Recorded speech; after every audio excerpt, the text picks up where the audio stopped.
Hello everyone and welcome back. आज की इस वीडियो में हम बात करने वाले हैं ब्रॉक्सिज्म के बारे में, जिसे हम कॉमन लैंग्वेज में बच्चों का दांत किटकिटाना, दांत पीसना या टीथ ग्राइंडिंग बोलते हैं। एक्चुअली बहुत सारे पेरेंट्स इसके बारे में अवेयर ही नहीं होते। वो सोचते हैं कि ये बहुत ही कॉमन प्रॉब्लम है, नॉर्मल प्रॉब्लम है, ये अपने आप ठीक हो जाएगी और इसकी वजह से बच्चों को कोई भी डैमेज नहीं होता है। लेकिन एक्चुअली ये सीरियस प्रॉब्लम भी हो सकती है।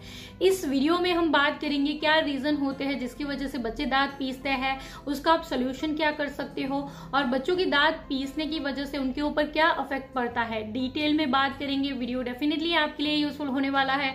वीडियो पूरा जरूर देखिएगा। अच्छा लगे, यूजफुल लगे तो लाइक और शेयर भी जरूर कर देना। चैनल पर अगर आप नए हो तो सब्सक्राइब कर लीजिए बच्चों से ही रिलेटेड और वीडियोस के लिए। चलिए वीडियो शुरू करें। ओके, तो सबसे पहले तो बात करते हैं रीजंस के बारे में। क्या रीजन होते हैं जिसकी वजह से बच्चे दांतों को आपस में पीसते हैं? तो बहुत सारे रीजन हो सकते हैं, जैसे कि बच्चों का अगर टीथिंग का पीरियड चल रहा है, बच्चों का कोई नया दांत आ रहा है, तो उस टाइम पे बच्चों को दांतों में थोड़ी सी इरिटेशन होती है, तब भी बच्चे दांतों को आपस में पीसते हैं। तो बच्चों का अगर टीथिंग का पीरियड है, उस समय बच्चा दांत पीसता है तो बहुत नॉर्मल है और तब आपको जरूर से चिंता नहीं करनी चाहिए। जैसे ही बच्चों का दांत पूरा बाहर निकल आएगा, वो दांत पीसना बंद कर देगा। ईयर इन्फेक्शन या साइनस की वजह से भी बच्चे दांतों को आपस में पीसते हैं। तो इस तरह की अगर कोई प्रॉब्लम है तो उसका ट्रीटमेंट आप जरूर से करवाइए ताकि बच्चा दांत पीसना बंद कर दे।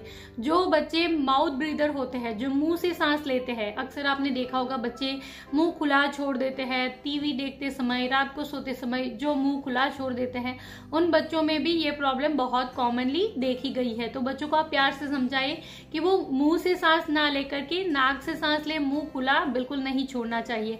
एंड कई बार टेढ़े मेढ़े दांत होने की वजह से भी बच्चे दांत किटकिटाते हैं, दांत पीसते हैं। अगर आपका बच्चा 7-8 साल का है, उस समय आप बच्चे को देखते हैं कि वो दांतों को पीसता है, तो नॉर्मल है। जैसे बच्चा 9-10 साल का, 11 साल का हो जाएगा, परमानेंट टीथ उसके सारे आ जाएंगे, तो वो बिल्कुल दांतों को पीसना बंद कर देगा। तो अगर इन कारणों से आपका बच्चा दांत पीसता है तो ये चिंता का कारण नहीं है। लेकिन इसके अलावा अगर इनमें से कोई रीजन नहीं है, फिर भी आपका बच्चा दांतों को पीसता है, तब ये चिंता का कारण जरूर से हो सकता है। क्योंकि तब क्या रीजन होगा बच्चों के दांतों को पीसने का? तब होगा स्ट्रेस एंड एंजाइटी। बच्चों को भी स्ट्रेस होता है, बच्चों को बहुत सारी चीजों का स्ट्रेस होता है, जैसे पढ़ाई का स्ट्रेस, अगर बच्चा अकेला है, दिन भर वो अकेला रहता है, या फिर दिन भर वो आपकी डांट सुनता रहता है, तो बच्चों को स्ट्रेस होता है, एंजाइटी होता है। उसकी वजह से भी रात के सोते समय अक्सर बच्चे दांतों को पीसते हैं, नींद में बड़बड़ाते हैं। तो बच्चों के स्ट्रेस को कम आप जरूर से करें। दिन भर बच्चों के साथ थोड़ा सा प्यार से पेश आए। कई बार बच्चे टीवी पे ऐसी सीरीज कुछ देखते हैं जिसकी वजह से उनको डर लगा रहता है और उसकी वजह से भी स्ट्रेस के कारण, एंजाइटी के कारण वो अक्सर रात के सोते समय दांतों को पीसते हैं।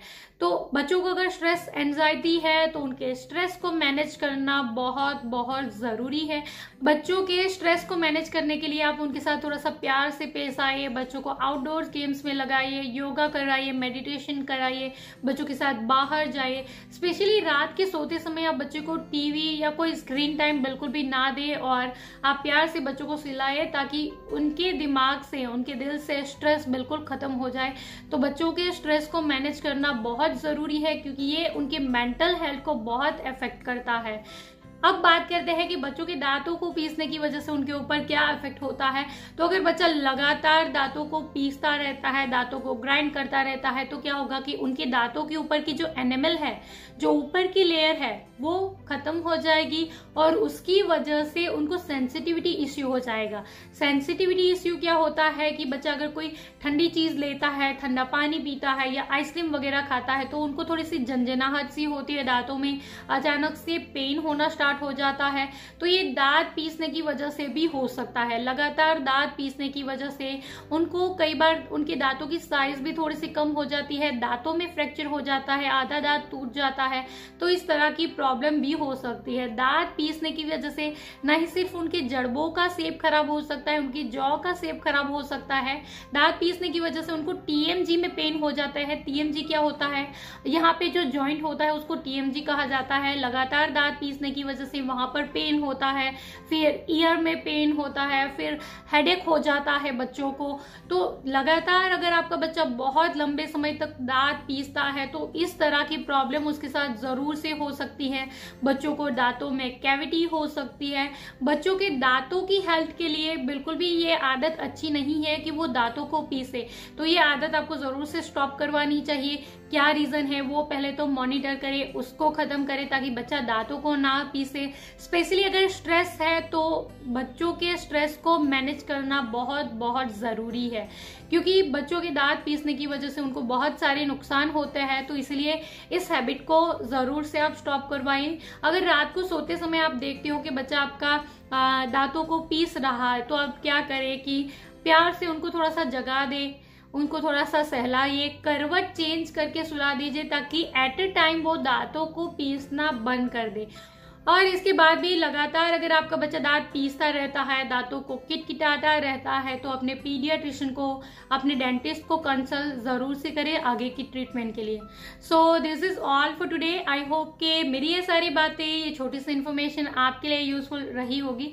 अगर मेरे इस वीडियो से आपकी कोई भी मदद हुई है, वीडियो अगर आपके लिए यूजफुल था, तो इस वीडियो को लाइक और शेयर जरूर करिएगा। चैनल पर नए हो तो सब्सक्राइब कर लीजिए ऐसे ही और वीडियोस के लिए। Thank you for watching this video. Bye bye.